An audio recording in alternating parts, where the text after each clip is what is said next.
खान साहब जो हैं वो ये फील करते हैं कि इस पूरे क्राइसिस में जो अभी हुआ है जिसकी वजह से सड़क पर ले आए उनको एडवाइजर, और ये बात हम भी कहते थे कि सड़क पे आपको ले आएंगे। आज मिलती जुलती बात इमरान खान साहब की मतलब है एक तरह की असेसमेंट थी कि शायद उनको सही लीगली तौर पर एडवाइस नहीं किया गया, स्पेशली जो स्पीकर की रूलिंग के हवाले से जिन लोगों ने उनको बताया तो खान साहब का इंप्रेशन था कि शायद ये उनको सही नहीं बताया गया था। इसके वो समझे बैठे थे कि सुप्रीम कोर्ट टेकअप नहीं करेगी, वह सुप्रीम कोर्ट इस पर फैसला नहीं देगी, बस उन्होंने कह दिया स्पीकर ने तो उसके बाद बात जो है ना ख़त्म हो जाएगी। एंड ही वाज मिसलेड, एक इंप्रेशन वाली बात मैं कर रहा हूँ इस पे। तो वो ये चाहते थे कि हमारे पास ऐसे लीगल कोई होने चाहिए ब्रेन जिनसे हम एडवाइस लें। उन्होंने उनसे पूछा, 2-3 नाम बकौल उन्होंने उनको बताया भी सही। अब बाबर अवान साहब बहुत बड़ा नाम है लीगल दुनिया में, ये फवाद चौधरी साहब तो माशाल्लाह इस वक्त सब कुछ जानते हैं, अब वो भी सबसे बड़े उनके करीबी एडवाइजर थे। फिर फरोग नसीम साहब थे इनके साथ, फिर आपको याद होगा अटॉर्नी जनरल खालिद जवेद जान से। अब ये 4 की टीम थी।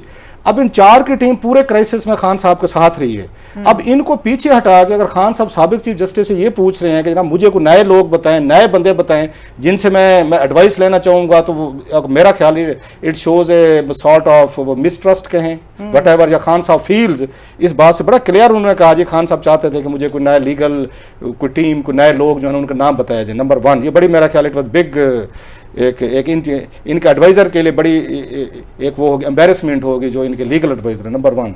दूसरा वो इस चीज़ पे थे, शायद उनके जहन में जो उमर अता ये बंदियाल साहब जो है ना उनके हवाले से कुछ वो थी, कोई रिजर्वेशन थी उनके जहन में जो अभी कोई फैसले आए हैं। साहब ज़रा इमरान खान साहब को अच्छे नहीं लगे होंगे कि उनके वो क्या हुए, बल्कि उन्होंने पूछा उनसे कि ये रात को कोर्ट क्यों लगी, ये वाली जो लगी सारी। तो बहरहाल उनका कहना था मुझे पता तो है कोर्ट क्यों लगी, बट आई वोंट टेल क्यों लगी है। ये मतलब चीफ जस्टिस साबिक ने ये बात नहीं बताई, लेकिन फिर उन्होंने इमरान खान साहब की खासी चीज़ों पे काउंसलिंग की है। उनका ये कहना था कि आप जो इतनी तनकीद करते हैं, जो अब उन्होंने खान साहब को कुछ सुनाई भी है वहाँ पे उसमें मीटिंग में, कि आप जो इतनी तनकीद करते हैं अदलिया पे चीज़ों पे, अल्टीमेटली उनका ये कहना था कि पाकिस्तान में 2-3 इंस्टीट्यूशन ही हैं जिन्होंने स्टेट को रखा हुआ है। उन्होंने कहा गलतियाँ हम भी करते होंगे, अपना बताया उन्होंने कहा मैंने भी बहुत सारी गलतियाँ की होंगी, हो सकता है इनसे मौजूदा जज सबान से भी गलतियाँ होती, हर अदालत गलती कर जाती हो, लेकिन ये रख लेना जहन में कि नहीं कि शायद उसके पीछे कोई वो हैं सर्टेन पावर्स हैं, कोई इंसेंटिव हैं, या ये चीज़ें ये गलत हैं।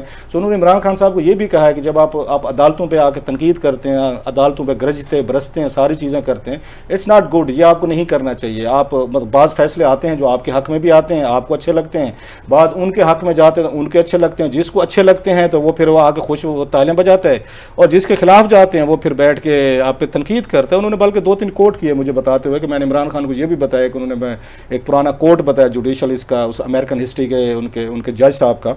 तो वो ये कहते हैं कि जनाब उन्होंने ये कहा था कि जब आप अपनी, मेरा ख्याल उन्होंने शायद उसको कोट किया, लॉरेंस, अगर मैंने पॉइंट ठीक लिखा है उनका नाम, तो लॉरेंस, जस्टिस लॉरेंस को कहा अमेरिकन हिस्ट्री में से, कि उसने कहा था जब आप आएंगे अपना जो आपकी पॉलिटिकल जो लॉन्ड्री है वो सुप्रीम कोर्ट से आके क्लीन कराने की कोशिश करेंगे तो कोई ना कोई फैसला तो आएगा। आप फिर बैठे हैं पार्लियामेंट में, बैठे हैं, आप सियासतदान हैं, अब खुद बैठ के आपस में एक दूसरे के जो लॉन्ड्री है उसको साफ किया करें।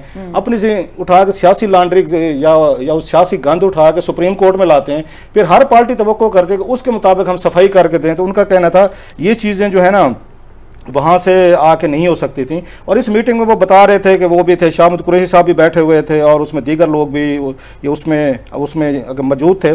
तो प्लस उन्होंने जो मेन बात की, बंदियाल साहब उसमें ज़ेरे डिस्कशन है, जिस पर इन्होंने बताया मैं बंदियाल साहब को बड़ा करीब से जानता हूँ, बड़ा मेरे साथ उन्होंने काम भी किया, इज़ वेरी ऑनेस्ट अपराइट जज, लिहाजा जी आपकी परसेप्शन जो है ना ये ठीक नहीं है। सो मेन चीज़ें जो हुई हैं वो यही हुई हैं। 3 इश्यूज थे उनके पास, लास्ट में सम अप करूँ फिर आमिर साहब से लेंगे कि इमरान खान साहब कोई नए लीगल एडवाइज़र ढूंढ रहे हैं, बस सेकंड के या नई टीम बनाना चाहते हैं, he is not satisfied with the team, वो लीगल टीम जो उनको एडवाइस करती रही है। नंबर 1। नंबर 2 उन्हें यह एहसास है कि मुझे जो एडवाइसेस दी गई हैं इस पूरे क्राइसिस में वो एडवाइसेस शायद वो ठीक नहीं थी।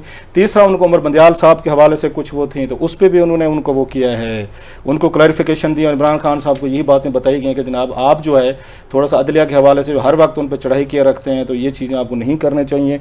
तो ये थी कोई 2-4 चीज़ें जो मैंने कहा उनसे पूछ लिया। That was the main crux sir.